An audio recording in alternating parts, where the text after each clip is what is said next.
नमस्कार मित्रों, Indian civil affairs में आप सभी का स्वागत है। आज हम विजन आईएएस सामाजिक मुद्दे क्लासरूम स्टडी मटेरियल अप्रैल 2023 से दिसंबर 2023 पर चर्चा कर रहे हैं, जिसमें हम आज देखेंगे एजुकेशन यानी शिक्षा टॉपिक को, जिसके अंतर्गत हम अनुसंधान नेशनल रिसर्च फाउंडेशन एनआरएफ अधिनियम 2023, अनुसंधान national research foundation NRF act 2023 को देखेंगे। ये सुर्खियों में क्यों है? संसद ने अनुसंधान नेशनल रिसर्च फाउंडेशन एनआरएफ अधिनियम 2023 पारित किया है। अधिनियम की मुख्य उपबंधों में एक नज़र डाल लेते हैं। अनुसंधान एनआरएफ की स्थापना करना ताकि निम्नलिखित क्षेत्रों में अनुसंधान, नवाचार और उद्यमिता हेतु रणनीतिक दिशा प्रदान की जा सके। प्राकृतिक विज्ञान, गणित, इंजीनियरिंग और प्रौद्योगिकी, पर्यावरण एवं पृथ्वी विज्ञान, स्वास्थ्य एवं कृषि तथा मानविकी और सामाजिक विज्ञान के वैज्ञानिक व प्रौद्योगिकी इंटरफेस। ऐसे अनुसंधान के लिए आवश्यक प्रोत्साहन, निगरानी और सहायता प्रदान की जा सके। गवर्निंग बोर्ड द्वारा एनआरएफ को रणनीतिक दिशा प्रदान की जाएगी। साथ ही यह बोर्ड एनआरएफ के उद्देश्यों के कार्यान्वयन की निगरानी भी करेगा। गवर्निंग बोर्ड में निम्नलिखित शामिल होंगे: अध्यक्ष होगा प्रधानमंत्री, जो कि पदेन होगा। उपाध्यक्ष होगा केंद्रीय विज्ञान एवं प्रौद्योगिकी मंत्री और केंद्रीय शिक्षा मंत्री, जो कि पदेन होंगे। तथा पदेन सदस्य कौन होंगे? नीति आयोग के विज्ञान एवं प्रौद्योगिकी से संबंधित सदस्य, विज्ञान और प्रौद्योगिकी विभाग के सचिव, जैव प्रौद्योगिकी विभाग के सचिव आदि। सदस्य सचिव होंगे भारत सरकार का प्रधान वैज्ञानिक सलाहकार। और गवर्निंग बोर्ड का अध्यक्ष होगा अग्रलिखित क्षेत्र और संस्थानों और संगठनों के सदस्यों को नामांकित या नियुक्त कर सकता है, जो गवर्निंग बोर्ड के अध्यक्ष की शक्तियां होंगी। तो इसमें देखते हैं नेशनल रिसर्च फाउंडेशन एनआरएफ के उद्देश्य। तो क्या क्या उद्देश्य है? शैक्षणिक और अनुसंधान संस्थानों में शोध की शुरुआत करना और उसे सुगम बनाना। पात्र व्यक्तियों के लिए प्रतिस्पर्धी पीयर रिव्यूड प्रस्तावों का वित्त पोषण करना। शोध अवसंरचना स्थापित करने में सहायता करना। पूंजी गहन प्रौद्योगिकियों में किए गए अनुसंधान को वास्तविक रूप देने के लिए सहायता प्रदान करना। वैज्ञानिक अनुसंधान पर होने वाले व्यय और उनके परिणामों का विश्लेषण करना। अंतर्राष्ट्रीय सहयोग पर आधारित परियोजनाओं में भागीदारी विकसित करना। सार्वजनिक क्षेत्र के उद्यमों के साथ साथ निजी क्षेत्र के संस्थानों को इस प्रतिष्ठान की गतिविधियों में निवेश करने के लिए प्रोत्साहित करना। भारत में अनुसंधान एवं विकास को बढ़ावा देने के लिए सरकार द्वारा शुरू की गई विभिन्न पहलें। पहली है impact research innovation and technology imprint, IMPRINT India. Imprint India अपनी तरह की पहली पहल है। यह IITs और IIScs का संयुक्त प्रयास है। इसका उद्देश्य अनुसंधान परियोजनाओं के लिए सार्वजनिक निजी क्षेत्र के सहयोग से वित्त पोषण करना। दूसरा है विज्ञान एवं प्रौद्योगिकी अवसंरचना सुधार निधि, FIST, FIST scheme, fund for improvement of science and technology infrastructure. ये FIST स्कीम है। इसका मुख्य कार्य अनुसंधान एवं विकास गतिविधियों को बढ़ावा देने के लिए अवसंरचनाएं तथा अन्य सुविधाएं प्रदान करना। विश्वविद्यालयों में अनुसंधान और वैज्ञानिक उत्कृष्टता को बढ़ावा देना पर्स स्कीम है, PURSE purse, promotion of university research and scientific excellence, यह भारतीय विश्वविद्यालयों की शोध क्षमता को मजबूत करने के लिए विज्ञान और प्रौद्योगिकी विभाग की एक पहल है। दूसरी है SERB power, SERB POWER, SERB power, SERB power की फुल फॉर्म है promoting opportunities for women in exploratory research, खोजपूर्ण अनुसंधान में महिलाओं के लिए अवसरों को बढ़ावा देना। Promoting opportunities for women in exploratory research. तो ये क्या होगी? SERB power. यह योजना भारतीय शैक्षणिक संस्थानों में विभिन्न साइंस एंड टेक कार्यक्रम के भीतर विज्ञान और इंजीनियरिंग शोध के वित्त पोषण में लैंगिक असमानता को कम करने पर ध्यान केंद्रित करती है। राष्ट्रीय अनुसंधान foundation NRF, national research foundation, यह भारत में अनुसंधान और विकास की संस्कृति को बढ़ावा देने पर केंद्रित है। तो गवर्निंग बोर्ड के अध्यक्ष अग्रलिखित क्षेत्र और संस्थानों और संगठनों के सदस्य को नामांकित या नियुक्त कर सकता है। PMSTIAC स्टीएक PMSTIAC prime ministers science technology and innovation advisory council, प्रधानमंत्री विज्ञान प्रौद्योगिकी और नवाचार परिषद, व्यावसायिक संगठन या उद्योग, मानविकी और सामाजिक विज्ञान संबंधी क्षेत्र, वैज्ञानिक एवं तकनीकी अनुसंधान और विकास में लगे संस्थान आदि। इन सब में कौन काम करता है, किसके पास पावर होती है? गवर्निंग बोर्ड के अध्यक्ष के पास। गवर्निंग बोर्ड का अध्यक्ष अधिनियम के प्रावधानों को लागू करने के लिए एक कार्यकारी परिषद का गठन करेगा। भारत सरकार का प्रधान वैज्ञानिक सलाहकार इस परिषद का पदेन अध्यक्ष होगा। विज्ञान और प्रौद्योगिकी विभाग DST department of science and technology NRF का प्रशासनिक विभाग होगा। किसका? नेशनल रिसर्च फाउंडेशन का। नेशनल रिसर्च फाउंडेशन के लिए फंड NRF को निम्नलिखित की सहायता से वित्त पोषित किया जाएगा। केंद्र सरकार से प्राप्त अनुदान और ऋण, फंड के लिए दिया गया दान, NRF को मिली राशि के निवेश से प्राप्त आय और 2008 के अधिनियम के तहत स्थापित विज्ञान और इंजीनियरिंग अनुसंधान कोष सहित कुल राशि। गवर्निंग बोर्ड निम्नलिखित निधियों का गठन करेगा।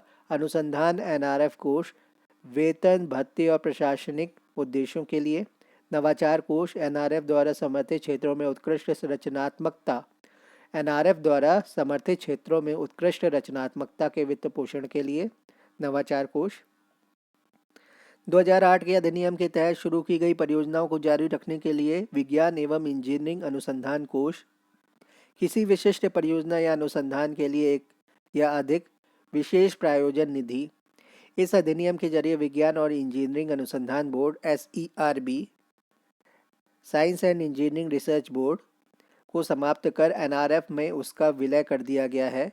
SERB science and engineering research board एक वैधानिक निकाय था जिसे SERB अधिनियम 2008 science and engineering research board act 2008 के तहत अधिनियमित किया गया था। अनुसंधान नेशनल रिसर्च फाउंडेशन NRF का मॉडल अमेरिकी नेशनल साइंस फाउंडेशन NSF के आधार पर तैयार किया गया है। इसके बाद हम देखेंगे स्कूली शिक्षा के लिए राष्ट्रीय पाठ्यचर्या की रूपरेखा, national curriculum framework for school education NCFSE। सुर्खियों में क्यों है? शिक्षा मंत्रालय ने स्कूली शिक्षा के लिए राष्ट्रीय पाठ्यचर्या की रूपरेखा NCFSE जारी की है। इसे राष्ट्रीय शैक्षिक अनुसंधान और प्रशिक्षण परिषद NCERT ने तैयार किया है। NCERT की फुल फॉर्म है national council of education research and training. स्कूली शिक्षा के लिए राष्ट्रीय पाठ्यचर्या की रूपरेखा NCFSE के बारे में, national curriculum framework for school education, इसके बारे में जानते हैं। NCFSE का उद्देश्य शिक्षा शास्त्र पैडागॉगी के साथ साथ पाठ्यचर्या में भी सकारात्मक बदलाव लाना है। इस प्रकार इस बदलाव की सहायता से भारत की स्कूली शिक्षा प्रणाली को सकारात्मक रूप से परिवर्तित करना है। NCFSE स्कूली शिक्षा के लिए डिज़ाइन किए गए पाठ्यक्रम की रूपरेखा है। यह 5+3+3+4 प्रारूप आयु के आधार पर के अनुरूप होगी। इसका प्रस्ताव राष्ट्रीय शिक्षा नीति 2020 नेशनल एजुकेशन पॉलिसी 2020 में किया गया है। NCFSE national curriculum framework for school education को अंतिम बार 2005 में संशोधित किया गया था। इसका उपयोग करके NCERT national council of education research and training की पाठ्यपुस्तकों की मौजूदा सेट तैयार किए गए थे। इसका उपयोग करके NCERT की पाठ्यपुस्तकों के मौजूदा सेट तैयार किए गए थे। प्रोफेसर के कस्तूरी रंगन की अध्यक्षता में राष्ट्रीय संचालन समिति का गठन किया गया था। इसका कार्य NEP 2020 के अनुरूप पाठ्यक्रम तैयार करना था। NEP 2020 ने एक नए तथा व्यापक NCFSE और राज्य पाठ्यचर्या की रूपरेखा SCF बनाने की सिफारिश की। SCF स्टेट क्यूरिकुलम फ्रेमवर्क्स आते हैं इसके अंतर्गत। राष्ट्रीय शिक्षा नीति 2020 NEP 2020 के उद्देश्य सार्वजनिक निवेश को जल्द से जल्द बढ़ाकर सकल घरेलू उत्पाद GDP के 6% तक पहुंचाना, वर्ष 2030 तक प्री स्कूल से माध्यमिक स्तर तक सकल नामांकन अनुपात GER ग्रॉस इनरोलमेंट रेशियो को बढ़ाकर 100% तक लाना। साथ ही व्यावसायिक शिक्षा सहित उच्चतर शिक्षा में GER यानी ग्रॉस इनरोलमेंट रेशियो को 2035 तक बढ़ाकर 50%, जो कि 2018 में 26.3% था, करना भी इसका उद्देश्य है। NEP 2020 के मुख्य बिंदुओं पर एक नज़र। नई पाठ्यचर्या और शैक्षणिक क्यूरिकुलर एंड पेडागोगिकल संरचना जो है 5+3+3+4 मॉडल पर आधारित होगी। प्री प्राइमरी स्कूल से 12वीं कक्षा तक स्कूली शिक्षा के सभी स्तरों पर सार्वभौमिक पहुंच सुनिश्चित करना। एक नए राष्ट्रीय आकलन केंद्र परख, फुल फॉर्म क्या है परख की? Performance assessment review and analysis of knowledge for holistic development. Performance assessment review and analysis of knowledge for holistic development, प्रदर्शन मूल्यांकन, समीक्षा एवं समग्र विकास के लिए ज्ञान का विश्लेषण की स्थापना की जाएगी। वंचित क्षेत्रों और समूहों के लिए एक अलग लैंगिक समावेशन निधि तथा विशेष शिक्षा क्षेत्र बनाना भी इसका उद्देश्य है। NCFSE के मुख्य बिंदुओं पर नज़र। पाठ्यचर्या की रूपरेखा क्यूरिकुलम फ्रेमवर्क।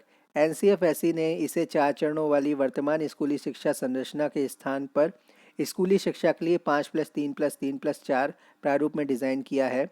आयु वर्ग के आधार पर मौजूदा 4 चरण है। बुनियादी चरण 3 से 8 वर्ष के छात्रों के लिए, प्रारंभिक चरण 8 से 11 वर्ष के छात्रों के लिए, मध्य चरण 11 से 14 वर्ष के छात्रों के लिए और माध्यमिक चरण 14 से 18 वर्ष के छात्रों के लिए। नई शैक्षणिक संरचना। स्कूली शिक्षा की नई शैक्षणिक और पाठ्यचर्या संरचना 5+3+3+4। आंगनवाड़ी और प्री स्कूल में 3 वर्ष और स्कूल में 12 वर्ष। माध्यमिक चरण 4 वर्ष, कक्षा 9 से 12 तक, आयु 14 से 18 वर्ष। बहुविषयक शिक्षा होगी इसमें, अधिक क्रिटिकल थिंकिंग आएगी, लचीलेपन और छात्र द्वारा विषयों की पसंद का विकास करना इसका उद्देश्य है। मध्य चरण 3 वर्ष का होगा, कक्षा 6 से 8 तक का, आयु 11 से 14। इसमें क्या होगा? विज्ञान, गणित, कला, सामाजिक विज्ञान, मानविकी आदि में प्रयोगात्मक शिक्षा दी जाएगी।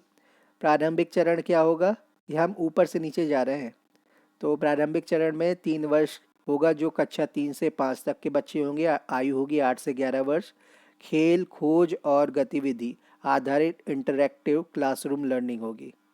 फिर जो फाउंडेशन होगा, जब बच्चा बहुत छोटा होता है तो फाउंडेशन चरण 5 कहलाता है। 2 वर्ष, कक्षा 1 और 2, आयु 6 से 8 और 3 वर्ष आंगनवाड़ी, प्री स्कूल, बाल वाटिका, आयु 3 से 6। बहुस्तरीय खेल और गतिविधि आधारित लर्निंग इसके अंतर्गत आएगी। अब बोर्ड की परीक्षाओं की बात करें। कक्षा 10 और 12 के लिए सभी छात्रों को किसी भी स्कूल वर्ष के दौरान कम से कम 2 अवसरों पर बोर्ड परीक्षा देने की अनुमति दी जाएगी। इसमें केवल सबसे बेहतर अंक को परिणाम में शामिल किया जाएगा। इन 2 अवसरों में एक मुख्य परीक्षा होगी और एक उसमें सुधार के लिए परीक्षा होगी। अध्ययन पैटर्न में वार्षिक परीक्षा के बजाय सेमेस्टर डिज़ाइन को अपनाया जाएगा। बहुभाषावाद और भारतीय भाषाएं। सभी छात्र कम से कम 3 भाषाओं में निपुण होने चाहिए। इनमें से कम 2 भारत की देशज भाषाएं होनी चाहिए। माध्यमिक स्तर पर लचीलापन और विकल्प। शैक्षणिक और व्यावसायिक विषयों के बीच या विज्ञान, सामाजिक विज्ञान, कला और शारीरिक शिक्षा के बीच कोई जटिल विभाजन नहीं किया जाएगा। छात्र अपने स्कूल छोड़ने के प्रमाण पत्र को प्राप्त करने के लिए अपनी रुचि के विषयों के संयोजन का चयन कर सकते हैं। व्यावसायिक शिक्षा इसमें निम्नलिखित 3 अलग अलग कार्य क्षेत्रों से जुड़ने पर बल दिया जाएगा। जीवन रूपों, कृषि, पशुपालन से जुड़े कार्य, सामग्री और मशीनों से जुड़े कार्य तथा मानव सेवाओं से संबंधित कार्य, भारतीय मूल पर आधारित। प्राचीन से समकालीन समय तक भारतीयों ने अलग अलग विषयों के ज्ञान में योगदान दिया है। उनके योगदान को स्कूल के सभी विषयों के पाठ्यक्रम संबंधी लक्ष्यों में एकीकृत किया गया है। वैज्ञानिक जांच संबंधी क्षमताएं, विज्ञान संबंधी शिक्षा, मौलिक सिद्धांतों, नियमों आदि के ज्ञान की प्राप्ति के साथ साथ वैज्ञानिक जांच की क्षमताओं को बढ़ाने पर भी ध्यान केंद्रित करती हैं। अध्ययन के अंतः विषय क्षेत्र। इसे माध्यमिक स्तर पर अध्ययन के एक अलग विषय के रूप में शुरू किया गया है। पर्यावरणीय शिक्षा स्कूली शिक्षा के सभी स्तरों चरणों में इस पर विशेष ध्यान दिया गया है। इसे माध्यमिक स्तर पर अध्ययन के एक अलग विषय के रूप में लागू किया गया है। धन्यवाद।